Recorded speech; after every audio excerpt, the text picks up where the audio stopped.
Mercredi, nous sommes le 29 juillet 2020. Bienvenue dans votre émission Covid-19. À vos questions ce soir, nous allons évoquer avec Dr Francis Soukouna Dadjo, médecin de la santé, médecin du travail, ce thème Covid-19 en Afrique. Le pire reste à venir selon les dernières déclarations de l'Organisation mondiale de la santé. Bonsoir docteur et merci. Bonsoir Mathieu, bonsoir à tous les téléspectateurs. Nous disons merci à toute l'équipe de New York TV de nous donner la parole pour parler de Covid-19. Voilà. Alors, on va de déclaration en déclaration depuis l'arrivée de cette maladie à coronavirus. L'Afrique n'a qu'à se réveiller, se préparer au pire. Là, on n'a qu'à apprendre à se laver les mains. Maintenant, c'est que le pire reste à venir selon les dernières déclarations. Justement... Cette information, ce n'est pas nouveau pour l'Africain. Voilà. Ce n'est pas nouveau pour l'Africain. C'est déjà dit depuis le début de cette pandémie que le pire reste à venir en Afrique. Puis, au cours de l'évolution de cette pandémie, chez nous en Afrique, le pire n'était pas arrivé. Voilà. Et au jour d'aujourd'hui, c'est vrai qu'il y a de nouveaux cas qui se révèlent. Mais ce n'est pas ça qui va nous faire dire que le pire reste à venir. C'est vrai que si nous tombons dans l'oubli, nous tombons dans le mépris des gestes barrières, alors nous allons avoir beaucoup d'autres nouveaux cas, peut-être une deuxième vague. Mais le prédire d'emblée comme ça, c'est sans compter la solidarité de tout un chacun, c'est sans compter... le respect de ces mesures par les populations et tous ceux qui sont impliqués dans cette lutte. Alors, sur quoi s'est basée votre institution de tutelle avant de faire cette déclaration-là? C'est les chiffres ou comment on s'est levé? C'est la guerre des chiffres. Vous savez que depuis un certain temps, l'ouverture des écoles, le déconfinement, l'ouverture des lieux de culte et autres ont fait penser à une certaine frange de la population que le mal était derrière nous. Voilà. Mais au jour d'aujourd'hui, il faut qu'on se rende compte que la maladie n'est pas encore derrière nous. C'est vrai que c'est dit que nous devons vivre avec le virus, mais nous devons vivre avec le virus en continuant de respecter les mesures barrières. Ça, c'est une obligation pour nous. C'est une question de responsabilité au niveau individuel et une responsabilité au niveau collectif. Donc, au jour d'aujourd'hui, c'est vrai que c'est les chiffres qui nous font, nous lancer dans cette déclaration en disant que le pire reste à venir en Afrique. Mais c'est sans compter à ce que nous pouvons faire pour mettre très loin de nous cette maladie. Alors, en Afrique, il y a certains pays comme l'Afrique du Sud, l'Algérie, le Maroc, l'Égypte, qui sont enfin les pays qui ont beaucoup plus de cas de contaminés. Mais on a comme impression que ça va beaucoup mieux comparativement à d'autres pays quand on essaie de voir ce qui se passe en Amérique du Sud et en Amérique du Nord, et même en Europe en ce moment où nous discutons sur ce plateau. Oui. L'Afrique, c'est vrai, a connu dans certains pays, vous savez que ces pays que vous avez cités, c'est l'Afrique du Sud, les pays du Maghreb, ont pratiquement, en plus des populations noires, les populations qui sont métissées, les populations blanches dans ces différentes zones. Donc, nous pouvons dire que comment ça se passe en Europe, comment ça se passe en Amérique, je crois que c'est une frange, c'est un petit dixième qui se passe aussi en Afrique, dans nos pays, Afrique du Sud et du Maghreb. Voilà. Alors, l'Africain, depuis le début de cette pandémie, c'est vrai qu'on avait prédit que par rapport à notre système de santé, si c'était sur seulement cette vérité que la maladie devait évoluer, vraiment, on serait déjà mort, parce que notre système de santé n'est pas égal à ceux à ce système dans ces pays-là dits développés. Donc au jour d'aujourd'hui, c'est vrai qu'on a assisté à des chiffres un peu élevés. L'Afrique du Sud a été vraiment malmenée, certains pays du Maghreb aussi, mais on se dit que c'est peut-être par rapport à une certaine susceptibilité individuelle que l'Africain présente, une certaine susceptibilité individuelle par rapport à l'humilité face à cette maladie, que nous pouvons peut-être donner le merci. Mais c'est que la gestion des différents cas, la gestion de cette pandémie au Togo, ou un peu dans certains pays africains, n'a pas été quand même mis à la traîne. Est-ce qu'on peut dire que dans les pays où on a beaucoup plus de ces cas-là aujourd'hui, les gens ont failli en matière de gestion, ou c'est parce que la maladie est venue un peu tardivement? Alors, l'évolution de la maladie est multifactorielle. La gestion compte. Et au-delà de la gestion, c'est comment les populations réagissent ou observent les mesures barrières. Et ensuite, c'est par rapport à l'état de la population. Nous savons que dès le début de la pandémie, on nous a dit que l'immunité, lorsqu'elle est basse, l'immunité lorsqu'elle est affaiblie, fait que la maladie se présente sous une forme grave. Donc, vous voyez que dans l'étude du comité du comité de l'université de Lomé, oui, pour voir si nous avons dans nos formulations en Afrique des produits qui peuvent aider à traiter la maladie, on a remarqué que beaucoup de nos produits ou beaucoup de formulations qui sont consommées en légumes, en sauce ou en décoction aidaient à remonter l'immunité de l'Africain. Oui. Donc nous sommes dans cette démarche depuis des années et nous consommons déjà ces légumes et autres formulations qui font que l'immunité n'est pas aussi fragile face à cette maladie. Donc on peut dire qu'au jour d'aujourd'hui, quelque part, on ne peut pas le prouver, mais l'Africain est quand même un peu aguerri par rapport à comment l'Européen ou le Blanc est face à cette maladie. Mais ce n'est pas pour autant dire que cette maladie est déjà derrière nous. Il faut faire toujours attention. C'est quand même là que nous devons repartir vers de nouvelles bases de sensibilisation. On sera obligé de prendre d'autres mesures pour que ces mesures de barrière soient vraiment respectées et qu'on puisse éloigner cette maladie loin de nous. Alors, est-ce qu'il faut dire quand même que, enfin, il y a une méprise en quelque sorte de ces mesures barrières en Afrique? On est quand même habitué, hein?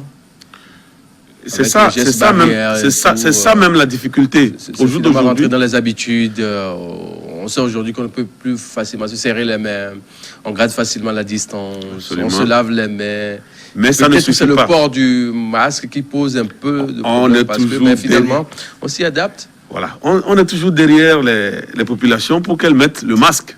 Et c'est quand, aujourd'hui je venais de suivre, on fait de la télé sur Akara, où c'est la peur du gendarme qui anime les gens. C'est quand on voit la force anti-pandémie qu'on met le masque au niveau du nez et de la bouche, alors que ça ne devrait pas être le cas. C'est vrai que depuis un certain temps, on a commencé par laver les mains, par se mettre du gel hydroalcoolique, à porter le masque, et ainsi de suite. Mais ce n'est pas aussi efficace que ce que nous devions observer pour que la maladie ne nous arrive pas. Donc nous devons réagir. Efficace sur quel point? Efficace par rapport à... Vous voyez, je mets le masque. Je mets le masque, je passe dans une zone où je pourrais être contaminé. Oui. N'est-ce pas? Je me dis que la face externe de mon masque présente quoi? Des postillons. Des postillons. Si la face externe de mon masque présente des postillons, ça veut dire que le bas de mon cou, le menton et le bas de mon cou présentent donc des postillons. Arrivé à un certain moment, qu'est-ce que je fais? Je descends le masque sous le menton.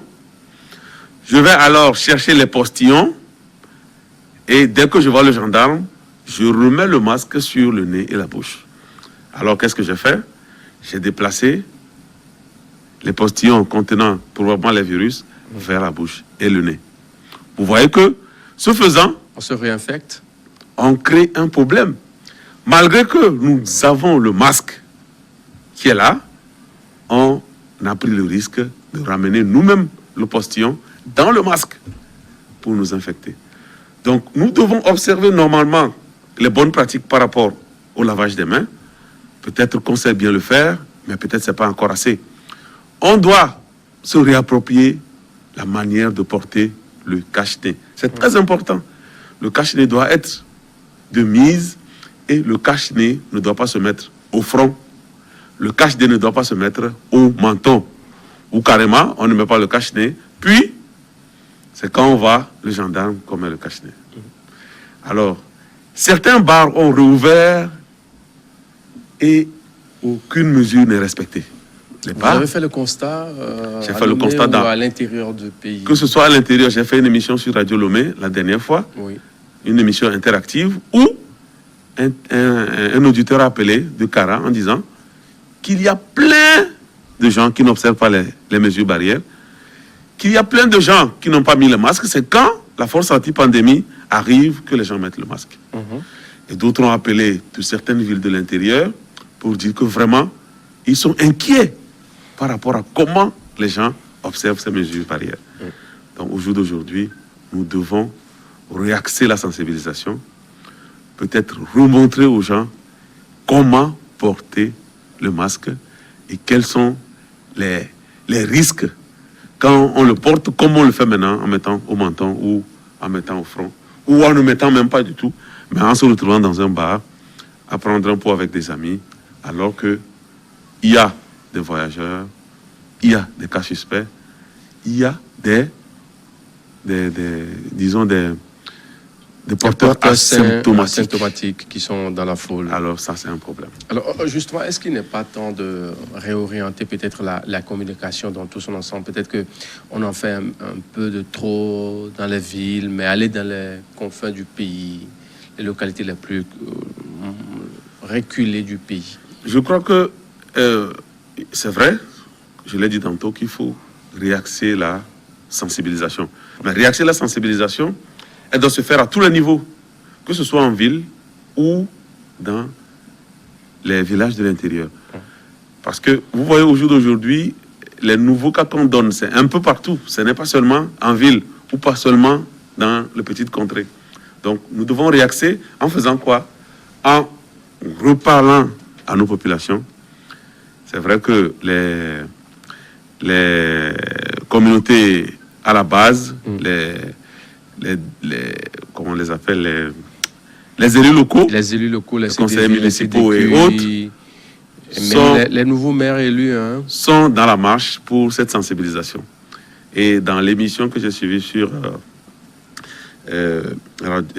à la TVT, on disait que les policiers et les élus locaux entraient dans les marchés pour demander aux gens de respecter donc ces mesures barrières.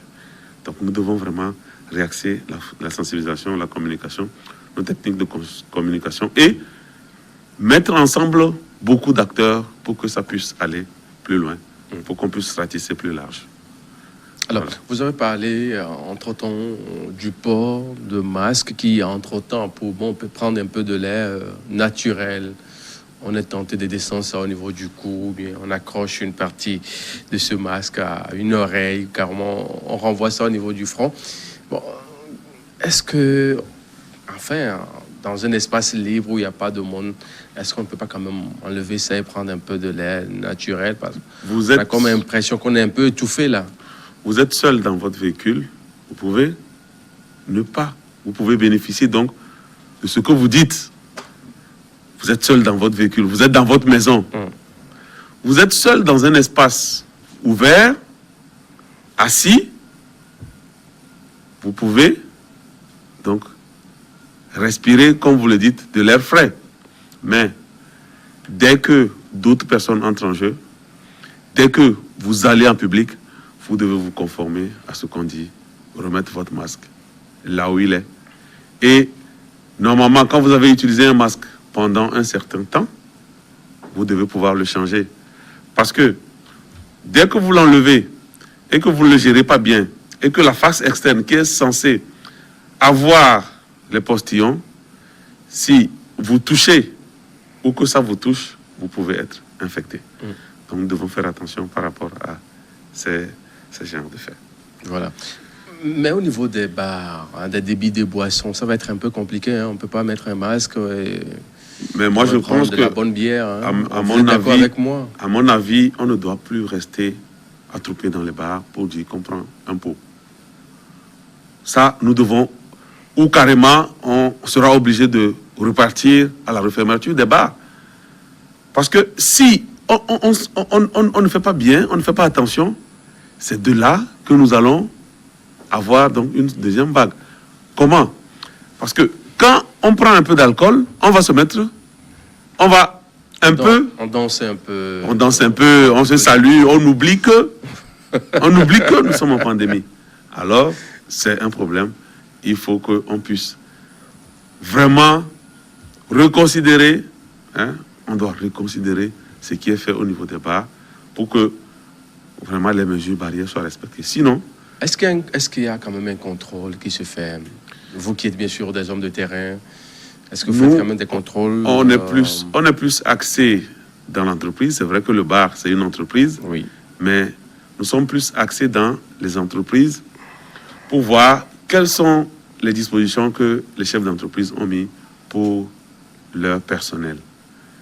Alors, vous voyez que dans les histoires de bar, c'est plus un truc au niveau du ministère de la Culture où on doit pouvoir prendre quand même de grandes décisions par rapport à ces bars pour que les tenanciers de bars soient sensibilisés. Ils dépendent du ministère de la Culture?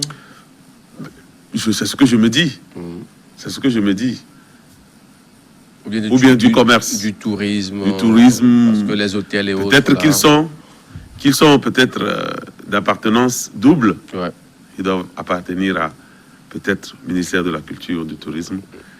Et ainsi donc, les ministères de tutelle doivent pouvoir réaxer la sensibilisation par rapport aux tenanciers de bar, par rapport à tous ces travailleurs donc, de ces secteurs-là. Voilà. On parle beaucoup plus de coronavirus depuis plus de 3-4 mois déjà. Mais il y a d'autres pathologies qui sont là. Hein. Par exemple, le 28, hier 28, on a célébré la journée africaine ou bien enfin mondiale de l'hépatite B. Ouais. On a quand même comme impression qu'on a ignoré carrément les autres maladies, pathologies en faveur de coronavirus. Qu'est-ce qui est fait dans ce sens? C'est la psychose qui a entouré la maladie à coronavirus qui nous a fait penser que les autres maladies ont disparu. Ouais. Les autres maladies existent, sauf que les gens ont commencé par les gérer par les appels. Et c'est quand vous êtes vraiment dépassé que vous allez à l'hôpital. Alors, dans les cas de coronavirus où on a retrouvé d'autres maladies, oui, je crois que le centre de prise en charge continue à gérer votre maladie que vous avez et en plus de ça, le coronavirus. Donc, les autres maladies ne sont pas mis de côté, mais comme coronavirus a ravi la vedette, on pense que c'est seulement coronavirus qui existe. Mais les autres maladies existent et continuent pas à être prises en charge par les différents prestataires. Il y a la campagne, par exemple, de distribution de moustiquaires et autres, là. Normalement, c'est la période, ça. Vous savez que au jour d'aujourd'hui, cette distribution de masse ne peut plus se faire correctement. Parce que nous allons alors demander aux gens de se rassembler ou passer dans leur maison pour leur donner ces moustiquaires. Donc là, le problème qui se pose, c'est que on est obligé de retarder un certain nombre d'activités pour permettre à ce que la pandémie s'éloigne avant de pouvoir reprendre. Mais je crois que le traitement du paludisme continue, la sensibilisation sur le paludisme continue. Voilà. Alors, concernant la réouverture des frontières. Alors, c'est un problème. Au jour d'aujourd'hui, par rapport à ce qui se passe, par rapport à cette déclaration de l'OMS, je crois que la réouverture des frontières, c'est vrai, nous devons arriver à là, mais il faudrait qu'on puisse revoir ce qu'on a déjà fait Qu'est-ce qui a marché? Qu'est-ce qui n'a pas marché? Qu'est-ce qu'il faut rectifier avant de pouvoir laisser libre champ à toute la population de pouvoir se déplacer? Ça serait un problème. La réouverture de frontières, ça veut dire qu'on ne peut plus vraiment contrôler.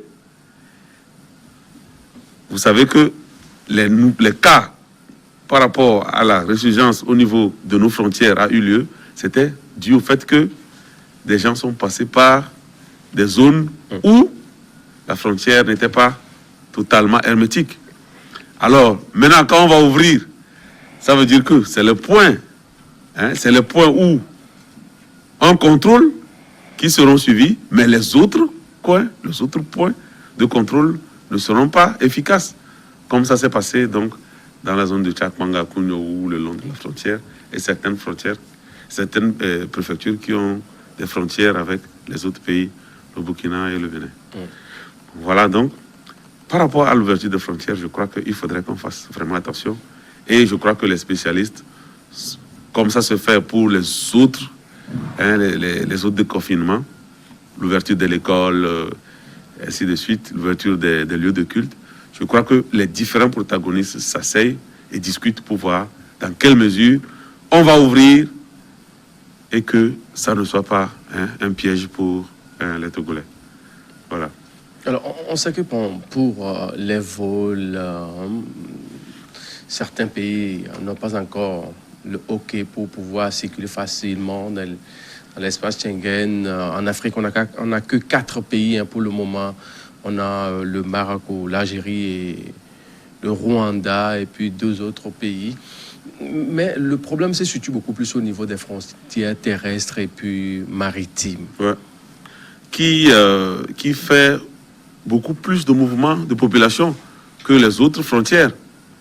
Vous savez que par la voie terrestre, ce qui passe par la voie terrestre est peut-être 10 fois plus important que ce qui passe par les frontières aériennes.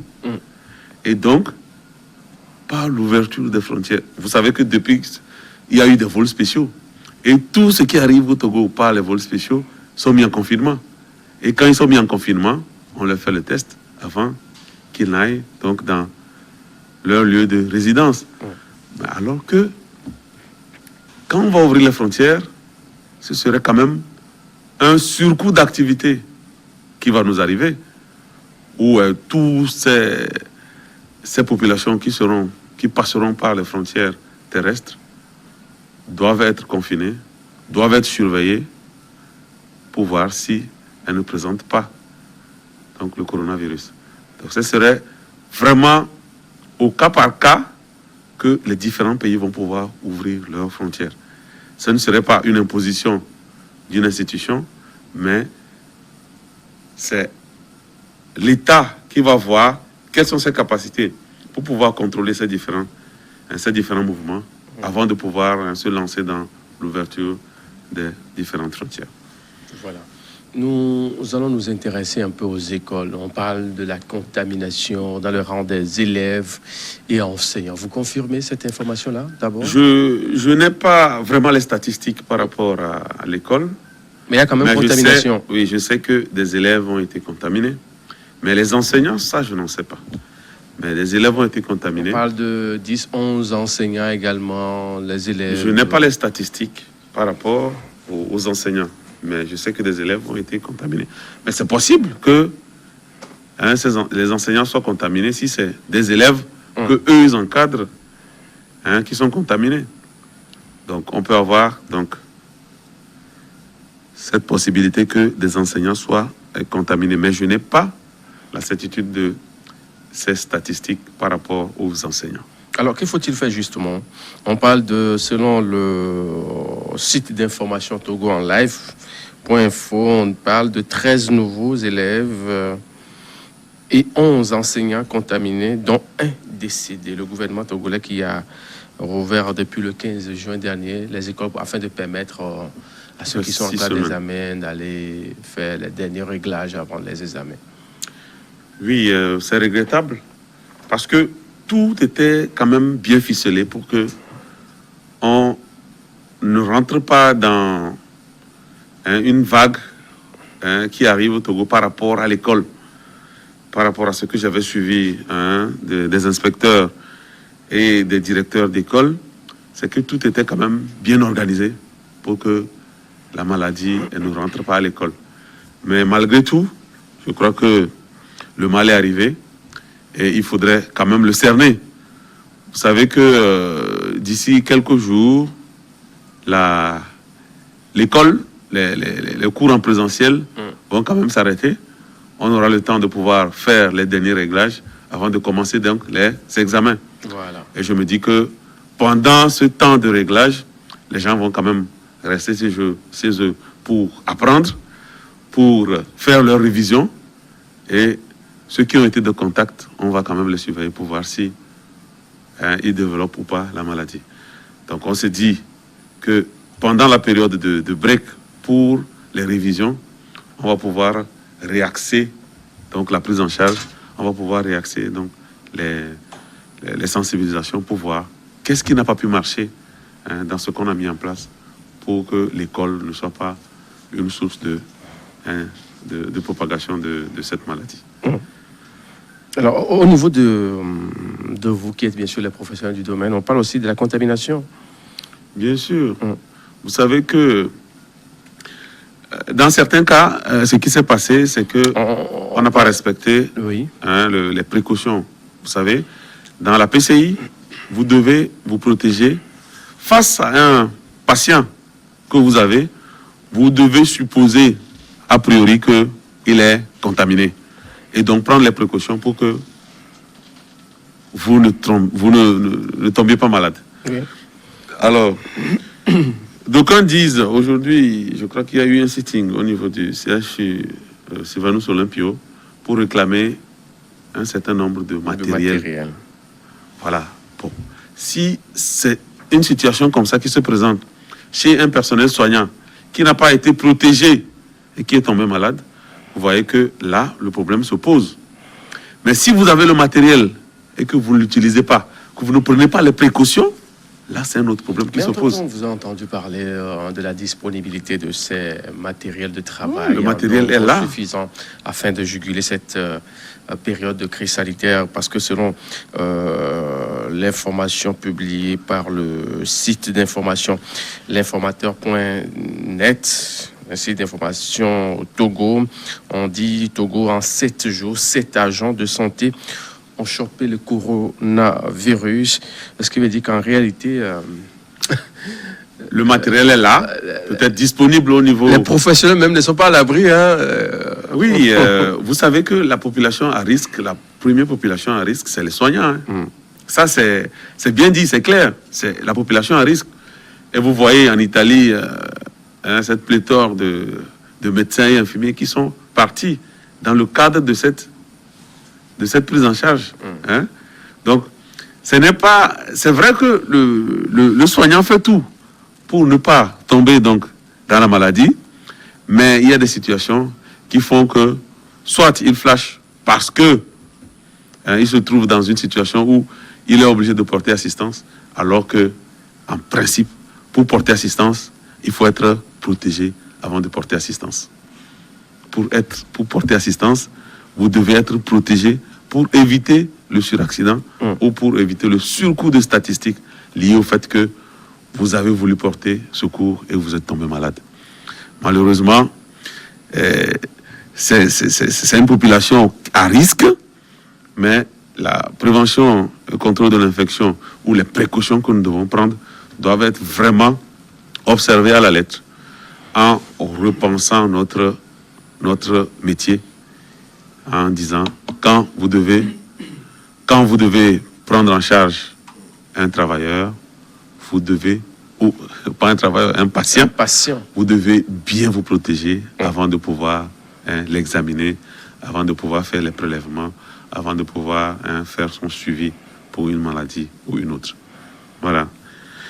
Il faut dire que selon le site d'information, on dit les chiffres sont donnés par le docteur Gilbert Cholignanou, secrétaire général du syndicat des praticiens hospitaliers du Togo, Saint-Faute, qui dans un tweet de ce mercredi, la l'a dit. Dans la semaine ça s'est passé dans la semaine du 20 au 26 juillet. 90 nouveaux cas de contamination ont été enregistrés au Togo. C'est parmi ces nouveaux contaminés figurent des agents de santé. Ah oui, ça, c'est pas nouveau. De santé au total font partie de ces agents, de ces personnes qui ont été testées. C'est pas nouveau, ça c'est vrai. Malheureusement. Est-ce que c'est dans les centres de prise en charge ou bien dans les centres Non, ce n'est pas dans les centres de prise en charge. Ce n'est pas dans les centres de prise en charge. Les personnels dans les centres de prise en charge ont une manière de procéder qui est bien codifiée. C'est une marche en avant. Vous ne pouvez pas rentrer dans une zone verte et revenir vers une zone rouge. Ce n'est pas possible. Là où il y a les patients, c'est une zone rouge, donc vous quittez la zone verte vers la zone rouge, vous devez être habillé en conséquence, et il y a un contrôle pour ce que vous faites. Mais les agents qui ont été contaminés, c'est plus dans les formations sanitaires, les autres formations sanitaires, ou dans la procédure de prise en charge, il y a eu une négligence ou un défaut de protection. C'est ça, en fait, le problème qui s'est posé. Soit une négligence de la part du personnel soignant ou un défaut du matériel de protection qu'il devait avoir pour faire le travail pour lequel il est appelé. Quand on parle souvent de cette situation un peu délicate dans laquelle vous travaillez, vous exercez votre métier, très souvent c'est le CHU Sylvanus Olympio qui est pointé. C'est notre grand centre, c'est notre centre de référence. Mais apparemment ça va, non? Visiblement, nous on a fait un petit tour. Bon, visiblement, ce qu'on voit dehors, mais c'est déjà bien. Ça va. Mais c'est comme si à l'intérieur même, il y a quand même de petits soucis. Bon, au CHU, moi, je ne suis plus au CHU. Au CHU Sylvanus Olympio, je ne suis pas là. Mais puisque vous dites que vous avez fait de bons constats, c'est déjà une bonne chose. Visiblement, ce qu'on voit... C'est l'occasion de féliciter les autorités, les premières autorités du CHU et leurs supérieurs pour ces efforts que vous voyez. Des urgences qui étaient... déjà à l'extérieur. Qui réclament les matériels de travail ce jour-là. C'est à quel niveau concrètement? C'est peut-être par un défaut du circuit de distribution ou d'approvisionnement que le problème est posé. Mais au jour d'aujourd'hui, le ministère nous a rassuré que les matériels existent. On a tellement payé le matériel. Au jour d'aujourd'hui... Surtout en ces derniers 3 mois.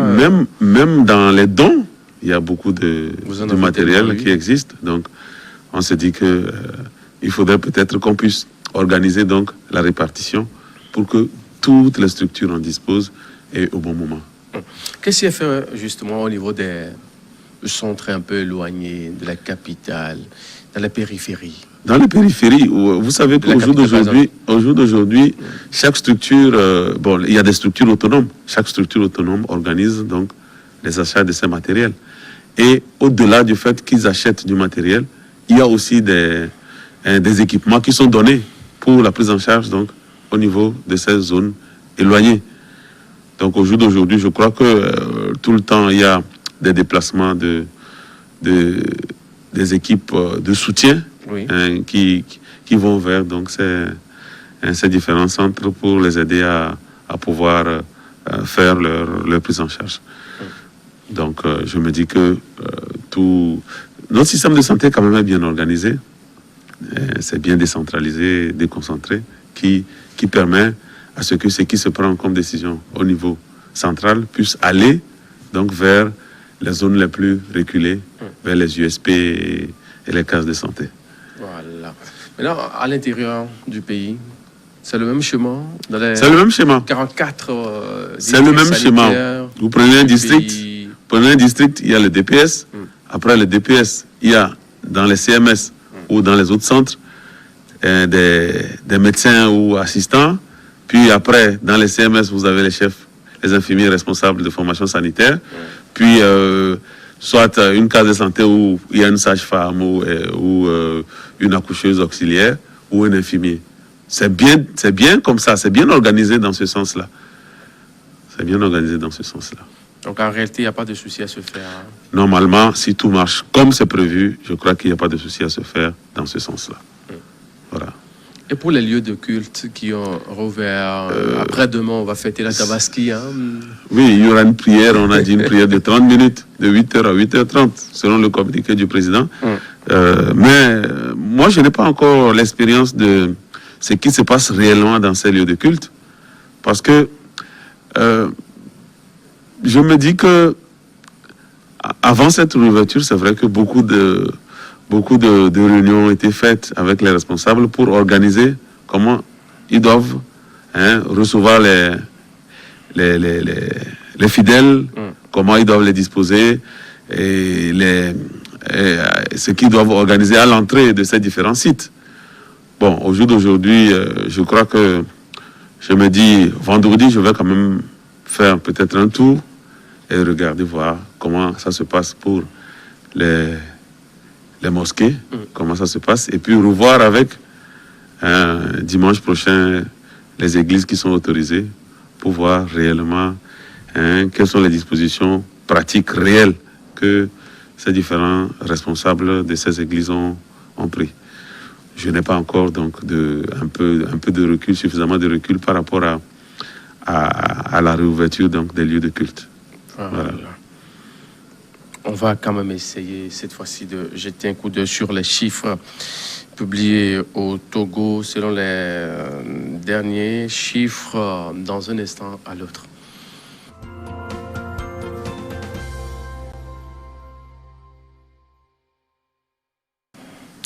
Le 28 juillet 2020 au Togo, la situation se présente comme suit. Nous avons 896 cas confirmés avec 266 cas actifs et 612 guéris pour 18 décès. Voilà un peu la situation que présente le Togo. Bientôt, on va passer le cap de 900. Hein. Oui, on a presque 900 cas. Sur un total de 41 245 tests réalisés. Oui. Alors, beaucoup de guérisons, le cas de guéris, 266 cas actifs.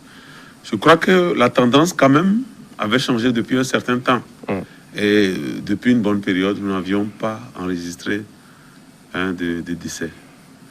Et selon ce qui se dit par rapport au centre de prise en charge, habituellement les décès étaient liés au fait que les gens présentaient d'autres cas de maladie ou un terrain malade, hypertension ou diabète ou autre pathologie qui faisait qu'ils présentaient donc les formes graves. La stabilisation avec le nombre de guéris qui a surpassé de 3 fois, disons, de 3 fois un peu moins de 3 fois, le nombre de cas actifs, oui, nous fait dire que quand même beaucoup d'efforts ont été faits et la stabilisation a été obtenue. Mais étant donné que nous ne pouvons pas rester indéfiniment confinés entre guillemets par rapport à la réouverture des lieux de culte, par rapport à l'école et ainsi de suite, on est obligé de réouvrir, mais si on tombe dans la routine, si on tombe dans l'oubli, on va enregistrer donc de nouveaux cas. Donc il faut faire attention pour que la réouverture de ces lieux de culte, la réouverture des écoles, puis... On parle aussi des cours en présentiel dans les universités publiques au Togo. Voilà. Oui, on parle de ces cours en présentiel qui ont déjà commencé. Oui. Qui ont commencé pour qu'on puisse faire les derniers réglages et puis vraiment clôturer cette année en toute beauté. Malheureusement, Covid-19 ne nous laisse pas le temps de pouvoir parachever donc cette année 2020 que nous avons commencé vraiment en joie et qui nous retrouve avec... Apparemment, nos vœux n'ont servi à rien. Non, c'est pas que ça n'a servi à rien. Parce que le 31, là, on criait 20 sur 20. Absolument. Mais finalement, le 20 sur 20 a été pire que... Je crois que l'année est en train de s'égrener. On va voir, peut-être qu'on aura le sourire devant. Mais il faudrait qu'on soit discipliné, qu'on soit conscient qu'on soit conscient que cette maladie existe et qu'on se protège. Sinon, vraiment, ce serait la catastrophe. Mais surtout, avec les bonnes nouvelles de vaccins, peut-être que d'ici fin d'année, on peut avoir... Mais c'est ce qui est prévu d'ici la fin d'année. Ben, même on dit que pas avant la fin d'année pour le vaccin. Donc, étant donné que le vaccin n'existe pas d'ici la fin de l'année, il faudrait qu'on fasse attention pour que cette maladie n'arrive pas chez nous. Pas n'arrive pas chez nous en tant que cas au Togo, mais ne nous arrive pas en tant qu'individu. Donc il faut qu'on fasse de la prévention. Comme c'est le motif de mon métier qui est la prévention. Donc il faut qu'on fasse la prévention pour que cette maladie n'ait pas raison sur nous. Voilà.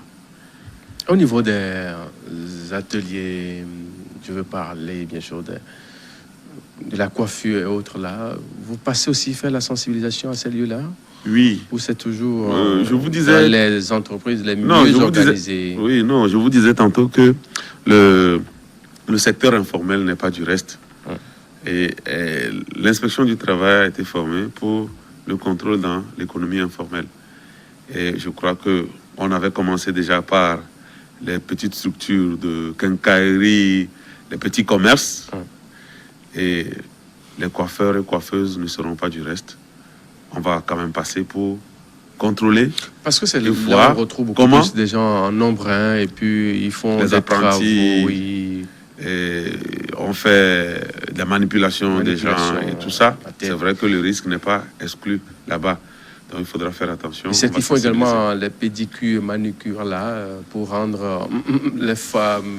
Vous savez qu'il y a certaines prestations qui ne doivent plus être de mise. Ah bon? Certaines prestations. Par exemple, vous voyez, chez nous, en médecine du travail, on dit, vous ne pouvez plus aller, par exemple, faire un visiotest, comme ça se fait habituellement. Ou aller faire une spirométrie. Vous allez souffler dans une turbine pour voir quelle est votre capacité vitale. C'est des examens qu'on a jugés à haut risque. Et on ne les fera que vraiment quand on est assuré qu'il n'y a pas de risque. Donc c'est la même chose qui va se passer. C'est que si nous avions des structures, des instances fêtières qui gèrent ces différents corps de métier, donc qu'est-ce qu'on allait faire? On allait faire on va faire des petits états généraux pour dire, voilà, en matière de pédicure, manicure, voilà ce qu'on peut faire, voilà ce qu'on ne peut pas faire. Donc c'est dans ce sens-là que nous devons peut-être avancer. Merci docteur. C'est déjà la fin. En 30 secondes pour conclure ce thème du jour où on parle du pire qui reste à venir, peut-être en Afrique. On va prier que le pire n'arrive au Togo ou en Afrique, mais nous devons jouer notre partition. En quoi faisant? Nous devons respecter les mesures barrières. Nous devons continuer la sensibilisation. Donc c'est une question de responsabilité au niveau individuel, puis de responsabilité au niveau collectif. Nous devons vraiment faire attention parce que la maladie existe chez nous. Il ne faut pas qu'on s'amuse à faire un déni de la maladie chez nous. Cette maladie existe bel et bien. Donc nous devons vraiment nous préoccuper et éviter qu'une deuxième vague ou de nouvelles contaminations arrivent chez nous. Merci beaucoup à vous, au docteur Francis Soukouna Dadjo. Je rappelle bien sûr que vous êtes médecin de travail. Bon retour chez vous. Merci. Merci à vous tous pour votre fidélité et restez câblés sur nos antennes.